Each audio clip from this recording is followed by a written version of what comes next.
He thought humiliating her would be easy, but he had no idea he was about to lose control of everything in that room. Before we continue, where are you watching from? Drop your city in the comments, and if you believe people should be judged by character not appearance, stay with this story, because what happened next left an entire billion-dollar company in silence.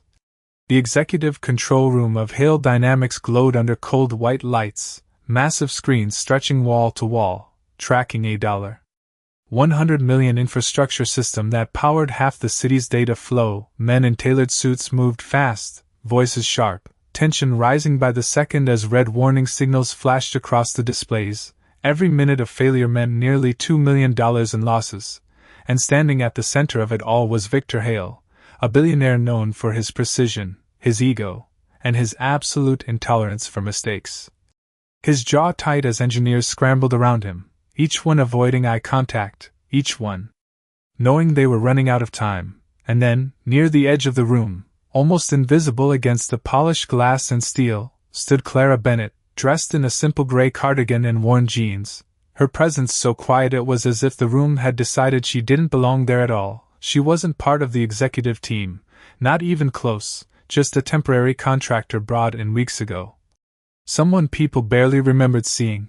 Yet her eyes weren't panicked like the others, they were focused, steady, scanning the data as if she understood something no one else did. The system glitched again, a sharp alarm cutting through the air. One of the senior engineers muttered that they might have to shut everything down, a move that would cost tens of millions instantly. Victor turned sharply, frustration breaking through his composure, demanding answers that no one could give, and that's when Clara took a step forward. Her voice calm but clear, almost too soft for a room filled with urgency. She said she could fix it, and for a moment the room didn't react, as if her words hadn't fully registered. Then Victor looked at her, really looked this time, his expression shifting from confusion to disbelief, and then to something colder, something sharper, a quiet scoff escaping his lips before he let out a short laugh, the kind that cuts deeper than shouting, echoing just enough for everyone to hear. A billionaire laughing at a woman no one thought mattered, and in that moment, every eye in the room turned toward Clara, waiting for her to shrink, to step back, to remember her place. But she didn't move, not even slightly. Her gaze steady, her posture unchanged, as if the laughter had no weight at all, and that was the exact moment the room began to change, though none of them realized it yet. Victor Hale's laughter lingered in the air for a second too long, sharp and dismissive, the kind that made people lower their eyes and step back, and that was exactly what everyone expected Clara Bennett to do, to apologize, to retreat, to disappear back into the quiet corner where she belonged, but she did not move, not even a fraction. Her hands resting calmly at her sides as the glow from the massive screens reflected in her steady eyes, and for a brief moment something unfamiliar flickered across Victor's expression, not doubt, not yet, but a subtle irritation that she had not reacted the way people usually did when he dismissed them. One of the senior engineers cleared his throat and tried to redirect the conversation, suggesting another system reboot, another temporary patch, anything to regain control. But the numbers on the screen continued to drop, losses climbing by the second. The room tightening with pressure, as if the air itself had become heavier. Clara took a small step closer to the main console, her voice even, almost quiet, but impossible to ignore now. She said again that she could fix it, and this time there was no hesitation in her tone, no uncertainty, just a simple statement of fact. A few of the engineers exchanged glances, confusion mixed with curiosity, because there was something in her voice that did not match her appearance, something precise, something certain. Victor exhaled slowly, his patience thinning, his eyes narrowing as he studied her like a problem he had already decided was not worth solving. He asked her what exactly she thought she understood that his entire team did not, and the question was not an invitation, it was a challenge meant to expose her, to remind everyone in the room where she stood. Clara did not rush her answer. She glanced at the cascading data on the screens, her gaze moving quickly, efficiently, as if each line meant something to her, as if the chaos unfolding in front of them was not chaos at all, but a pattern waiting to be seen. She explained calmly that the issue was not the system failure they were chasing, it was a conflict buried deeper in the architecture, something that had been overlooked because everyone was focused on the surface symptoms. Her words were simple, but the room reacted immediately, a ripple of tension shifting into something else. Because what she described sounded dangerously close to being right, one of the engineers turned back to his station, quickly checking her claim. His fingers moving faster now, and then he paused, just for a second, his posture stiffening, his silence louder than any alarm in the room. Victor noticed. Of course he did, and for the first time his confidence hesitated, just slightly. He looked back at Clara, really looked this time, as if trying to reconcile the woman standing in front of him with the possibility that she might know something his experts had missed. But pride is a powerful thing, and it does not let go easily. He let out another short breath, colder this time, and said that even if she was partially correct, this was not her place, this was not her system, and they did not have time for guesses. The words landed harder than before, meant to shut the moment down completely. But Clara did not argue, she did not defend herself, she simply stepped closer to the console, her hand hovering just above the controls, and said, very quietly, "Give me 10 minutes. And something about the way she said it made the room fall into a sudden, heavy silence, the kind that comes right before something changes, the kind no one can explain but everyone feels. And Victor Hale, for the first time that day, did not answer immediately. The silence stretched just long enough to make every second feel heavier than the last, and in that silence, Victor Hale made a decision he would later replay in his mind over and over again. He stepped back half an inch and gave a short, dismissive nod, not permission, not trust, just the smallest opening, as if allowing her to fail would prove his point faster than arguing. Clara did not wait for anything more, she moved forward with quiet certainty. Her fingers settling onto the console as if they had always belonged there, and something shifted in the room immediately. The frantic energy that had filled the space began to slow, not because the crisis was over, but because all attention had narrowed to one place, one person, one moment. The massive screens continued flashing warnings, red cascading across the data streams. But Clara's gaze did not follow the chaos, she focused on a single section, a narrow column of information that most had ignored, her eyes scanning, processing, understanding. And then her hands began to move, not fast, not dramatic, but precise, deliberate, each action measured, as if she was not reacting but executing something she had already solved in her mind. One of the engineers leaned closer to another and whispered that she was going into the core architecture, a place no one touched without weeks of preparation. Another shook his head, ready to intervene. But something stopped him. Maybe it was the confidence in her posture. Maybe it was the fact that their own solutions had failed. Or maybe it was the growing realization that they were witnessing something different. Clara adjusted a sequence, paused for half a breath, then rerouted a process that had been looping endlessly. The alarms shifted in tone, still urgent, but no longer escalating. A subtle change that only the trained ear would notice. And yet everyone felt it, the room holding its breath without realizing it. Victor stood just behind her now, close enough to see every movement. His expression unreadable, but his silence louder than any command he had given that day. He was watching, not as a leader, but as someone trying to understand something that did not fit into his world. Clara's fingers continued their quiet rhythm, opening layers, correcting conflicts, isolating the faults she had described, and then, without hesitation, she executed a final adjustment, one that made two of the engineers tense instantly, because it was bold, because it was irreversible, because if she was wrong, the system would collapse completely. But Clara did not hesitate, she pressed the command, and then she leaned back slightly, her hands still, her eyes fixed on the screens, waiting. The room froze with her, every person locked in that suspended moment where outcome had not yet chosen a side. The red warnings flickered, once, twice, then began to disappear, not all at once, but steadily, like a storm losing its strength. Line by line the system corrected itself, processes stabilizing, data streams returning to normal, until finally the last alert faded into green, and just like that, the noise was gone, replaced by a silence so complete it felt unreal. No one spoke.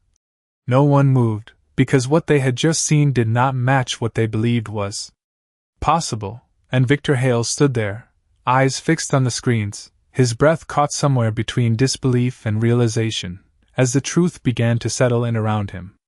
For a long moment, no one spoke, not because they did not have something to say, but because they did not yet understand what they had just witnessed. The massive control room that had been filled with urgency only seconds ago now felt suspended in a strange, almost fragile stillness, as if even sound itself was waiting for permission to return. The screens stretched across the walls glowed a calm, steady green, every system stable. Every process running flawlessly, numbers that had been dropping violently now rising back into safe margins, and in the center of it all stood Clara Bennett, unmoving, her expression unchanged, as if restoring a $100 million system was nothing more than finishing a simple task. Victor Hale remained frozen just behind her, his posture stiff, his eyes fixed on the data as if searching for an error, for a flaw, for anything that would make sense of what had just happened. But there was none. The system was not just functioning, it was optimized, running cleaner than it had. Before the failure, one of the engineers finally leaned forward, hands trembling slightly as he verified the metrics again and again, each check confirming the same impossible truth, and then a quiet voice broke the silence, barely above a whisper, but sharp enough to cut through the room. It came from a senior analyst standing near the far console. He said her last name, Bennett, slowly, as if testing it against a memory he could not ignore. Another engineer turned toward him, confusion turning into recognition, and then into something closer to disbelief, the kind that arrives too late, the kind that makes people question everything they thought they knew. Victor heard it too, the name hanging in the air, and something shifted in his expression, subtle but undeniable, his mind moving quickly now, connecting pieces that had never seemed important before, the quiet contractor, the confidence, the precision, the refusal to react to his authority, and suddenly the room felt different, not because of the system, but because of her. He turned toward Clara fully for the first time, his voice lower now, stripped of its earlier edge, and asked who she was, not as a demand, but as a question he was not sure he was ready to hear answered. Clara did not respond immediately. She glanced once more at the screens, confirming stability, then gently stepped away from the console, her movements unhurried, controlled, as if the tension that had consumed everyone else had never touched her. She adjusted the sleeve of her cardigan, a small, ordinary gesture that contrasted sharply with what she had just done, and when she finally looked at Victor, her eyes were calm, steady, without a trace of triumph or resentment, just quiet certainty, the kind that does not need to prove anything, and for a second, it felt as though the entire room leaned in, waiting for her answer. Waiting for something that would explain how a woman they had dismissed could solve what their best minds could not. But instead of explaining, instead of claiming credit, Clara simply gave a small nod, as if acknowledging the completion of something expected, and then she turned toward the exit, her footsteps soft against the polished floor, each step creating a faint echo in the silence that still held the room. No one stopped her, no one spoke, because they were still trying to understand, still trying to catch up to a moment that had already passed them by, and Victor Hale stood there, watching her walk away, realizing too late that the power he had trusted all his life had just been quietly, effortlessly redefined right in front of him. The door closed softly behind Clara Bennett, and the sound echoed far louder than it should have in a room that had just been filled with alarms and urgency, as if her quiet exit carried more weight than the crisis that had brought them all to the edge minutes before. No one moved at first, no one spoke, because something deeper than confusion had settled over them, something closer to realization.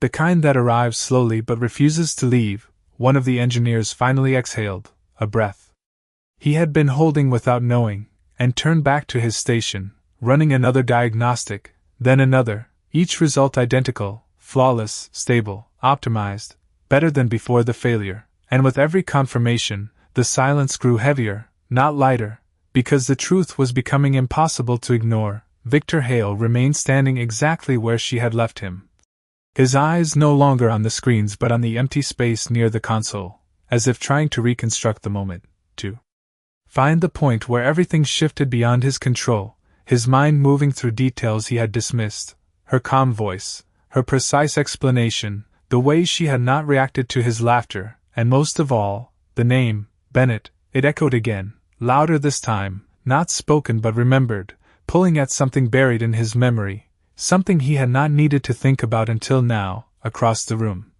The senior analyst stepped closer, his voice low but steady. He said that the name sounded familiar, not from recent hires, not from contractors, but from something else, something larger, a paper, a system architecture breakthrough published years ago, something that had quietly reshaped the industry without ever becoming a headline. Another engineer nodded slowly, adding that the design principles behind their entire infrastructure had been influenced by that work, ideas they had taken for granted, never questioning where they came from. Victor turned sharply at that, his expression tightening as pieces began to fall into place.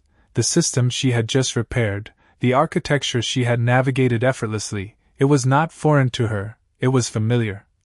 And the implication settled in with a weight he could not ignore. He asked, more quietly now, who Clara Bennett really was, but this time the question was not directed at her, because she was gone, it was directed at the room, at the people who were only now beginning to understand what had been standing among them unnoticed. The analyst hesitated, then spoke carefully, as if choosing each word mattered. He said that if it was the same Bennett, then she was not just someone who understood the system. She was someone who had helped shape the foundation of systems like it, someone whose work had influenced billion-dollar infrastructures across the country, someone whose name was known in the right circles, even if her face was not. And the room shifted again, not with panic, not with urgency, but with something quieter, something heavier, the kind of respect that arrives too late. Victor's jaw tightened, not in anger, but in recognition, because for the first time that day, he understood the difference between power and mastery, and how easily he had mistaken one for the other. He glanced once more at the perfectly stable system, then toward the closed door, and in that moment, the weight of what had just happened settled fully into place, not as a loss, not as a failure, but as a lesson he could not ignore, because the person he had laughed at had not just fixed his problem, she had revealed something far more unsettling, that the greatest authority in the room had never belonged to him at all. The room did not return to normal after that, not really, because something invisible had shifted beneath the polished surface of hail dynamics, something no system report could measure. The engineers resumed their work, voices lower now, movements more deliberate, but every so often, their eyes drifted toward the door Clara Bennett had walked through, as if expecting her to return, as if the absence itself carried a presence they could not ignore. Victor Hale finally moved, a slow, controlled step toward the main console, his hand resting lightly against its edge, not to operate it, but as if grounding himself in something familiar, something he understood, yet even that felt different now. Because the system in front of him was no longer just his, it had been touched, corrected, perfected by someone he had dismissed in seconds. He glanced at the data again, searching not for errors this time, but for her, for traces of how she had done it, but her work was clean, almost invisible, as if the solution had always been there waiting to be seen. One of the engineers approached cautiously, explaining that the system efficiency had improved by nearly 12% after her intervention, a number that should have been impossible given the circumstances. Victor listened without interrupting, his expression composed, but his silence spoke of something deeper, something unsettled. He asked where she had been assigned from, and the answer came hesitantly. She had not been assigned in the usual way. She had come through a temporary contract, minimal documentation, no detailed background, just a name and a clearance level that had been approved without question. Another small detail that now felt significant. Victor nodded once, slowly, as if confirming something to himself, then turned away from the console, his gaze moving across the room, across the people who had always followed his lead without hesitation, and for the first time, he saw uncertainty there, not in their skills, but in their understanding of what had just happened. He walked toward the glass wall overlooking the city, the skyline stretching out beneath the afternoon light, everything appearing controlled, ordered, predictable, the way he preferred it, but inside, something had shifted, a recognition that control was not the same as mastery, that authority could be challenged without a single raised voice. He replayed the moment again, her calm tone, her steady hands, the way she had not asked for permission in the way others did, but had simply offered certainty, and he realized that what unsettled him most was not that she had succeeded, it was that she had never doubted she would. Behind him, the room had fully resumed its operations, but the atmosphere remained changed, quieter, more aware, as if everyone had witnessed something they could not quite explain but would not forget. Victor finally spoke again, his voice measured, instructing his team to document every change made to the system, every adjustment, every line, not as a correction, but as a study, and there was no resistance, no hesitation, because they all understood that what they were looking at was not just a fix, it was a lesson written in code, one they had almost missed entirely. And as Victor stood there, watching the city beyond the glass, one thought settled firmly into place, not loud, not dramatic, but undeniable, the kind of truth that arrives quietly and stays, that sometimes the person you overlook is the one who understands everything you thought you owned. By late afternoon, the building had returned to its usual rhythm, but the illusion of normalcy felt thinner than before, like a surface that had been cracked and carefully placed back together. The conversations in the hallways were quieter, more measured, and though no one said her name out loud, it lingered in the pauses between words, in the way people glanced at terminals and rechecked assumptions they once trusted without question. Inside his office overlooking the city, Victor Hale stood. Alone, the glass walls reflecting a man who had built his reputation on certainty, on control, on never being the one caught off guard, and yet the events of the day replayed with unsettling clarity, not exaggerated, not distorted, just precise, the way she had been. He moved to his desk and pulled up internal records, something he rarely needed to do personally. But this time was different. This time the question was not about performance or profit, it was about understanding. He searched her name again, Clara Bennett, expecting to find the usual trail of credentials, references, achievements neatly organized into something he could evaluate. But what appeared was limited, almost intentionally sparse, fragments of contracts, short-term engagements, no long list of affiliations, no visible attempts at recognition, and yet the deeper he looked, the more patterns began to emerge, projects that had quietly succeeded where others failed, systems that had improved without clear attribution, innovations that had been adopted widely but never loudly claimed. It was as if her work existed everywhere and nowhere at the same time, subtle, foundational, undeniable once seen. His fingers paused over the keyboard as a memory surfaced, a conference years ago, a paper that had circulated among top engineers, not flashy, not widely publicized, but respected in a way that only experts understood. The name Bennett had been attached to it, not emphasized, not promoted, just present. And now that same name stood at the center of what had happened today. Victor leaned back slowly, the weight of realization settling deeper, because what unsettled him was not just her ability, it was her absence from the structures he controlled. She did not rise through his ranks, did not seek his approval, did not need his validation, and that meant there were forces, talents, minds operating beyond his reach, beyond his system of influence. Behind him, the city continued its steady motion, traffic flowing, lights shifting, everything appearing as predictable as ever.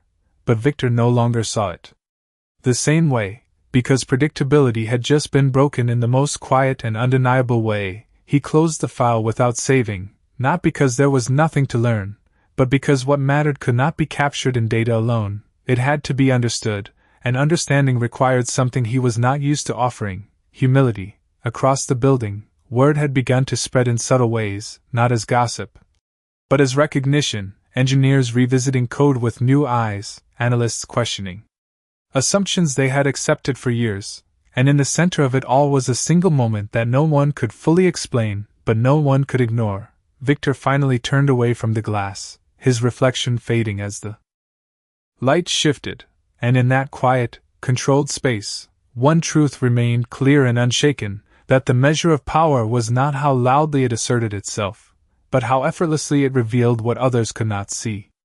The next morning, Hale Dynamics looked exactly the same from the outside, glass reflecting the early light, employees streaming in with the same routines, the same confidence, the same quiet assumption that everything inside those walls was under control. But beneath that surface, something had changed in a way no schedule or meeting could reset. Victor Hale arrived earlier than usual, his steps measured, his expression composed. Yet there was a subtle shift in the way he moved, less automatic, more aware, as if each decision now carried a weight it had not before. He walked directly to the control room, not because there was a crisis, but because that was where everything had changed. The space was calm, screens glowing steady, engineers already at work, but the moment he entered, the room acknowledged him differently, not with fear, not with tension, but with a quiet awareness that something had been revealed the day before that no one could ignore. Victor paused near the console, where Clara had stood, his eyes scanning the interface, not searching for errors, but for understanding. He replayed her actions in his mind, the precision, the confidence, the absence of hesitation, and he realized something that unsettled him more than any system failure ever had. She had not been reacting to the problem, she had been ahead of it, seeing what others could not see.